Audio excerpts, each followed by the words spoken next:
I was the manager of Harvey's Furnishings in Aylesbury. A few days after the 7/7 bombings, I was at home on a day off. It was a Sunday. I received a phone call from my shop, which was unusual as I was on a day off and not usually bothered. The phone call stated that they had been worried about the car that had been parked outside in our car park for 3 days, possibly abandoned, and that they were worried about it. I said, well, why are you worried about it? They said, well, it's most unusual.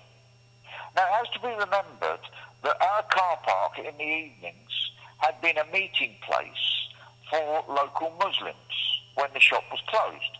It had been obvious to us that the police had been keeping the place and those people under observation for some time.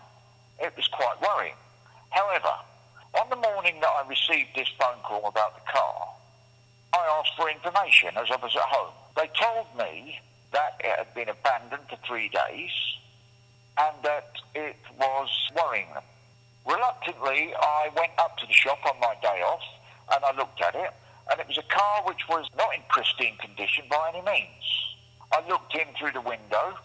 There was an extraordinary thing in the passenger's footwell which looked like a concrete block in the shape of a cheese. The whole car was an absolute tip, apart from the driver's section. Thousands and thousands and thousands of zinc nails, about an inch long, with sharp points, were spread all across the whole of the rear of the car and the back seat. There were packages of plastic bottles, brand new, the sort of bottles you would buy water in.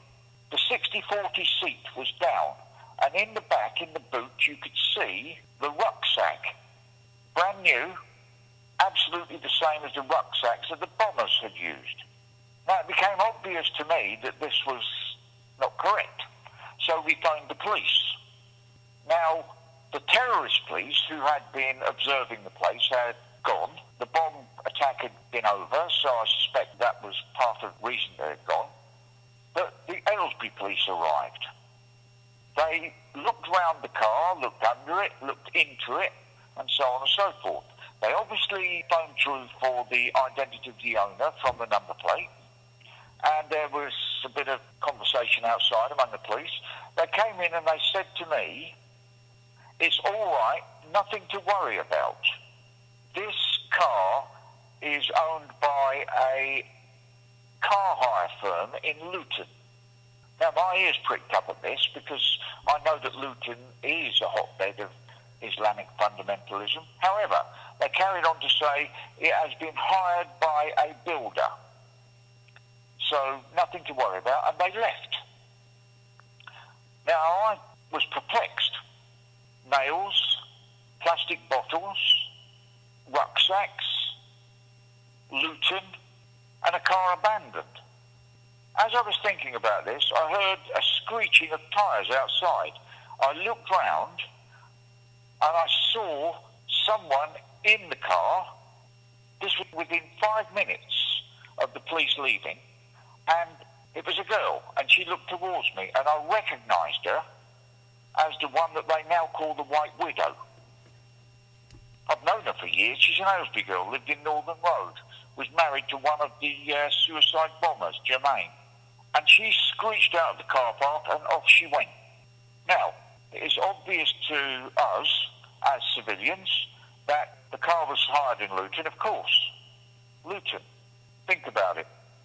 She was the White Widow. The car was full of nails, plastic bottles and rucksack. And yet the police were quite happy to walk away from it.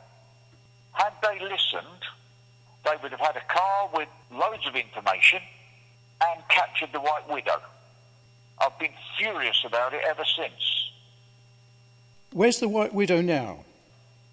Nobody knows. They believe she's in Libya or somewhere.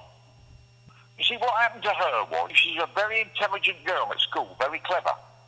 For some reason or other, she got involved in Islam and became a convert. Now, converts are the most dangerous, fundamental people that you could possibly find. They are even more fundamentalist and are grown up in that way. You know that because you became a convert to Christianity and you have become what we would call a fanatic. Right? Now that's what happened to her. She was an ordinary girl, very intelligent, very clever. How did you know her? Well, from round the town. Was you at school with her? No, she went to Quarrendon, I think. But I knew loads of girls and friends and people that knew her. She was an ordinary thing. Didn't know her well. I knew her. I knew what she looked like. What colour was the car? Dark blue. The police still have records.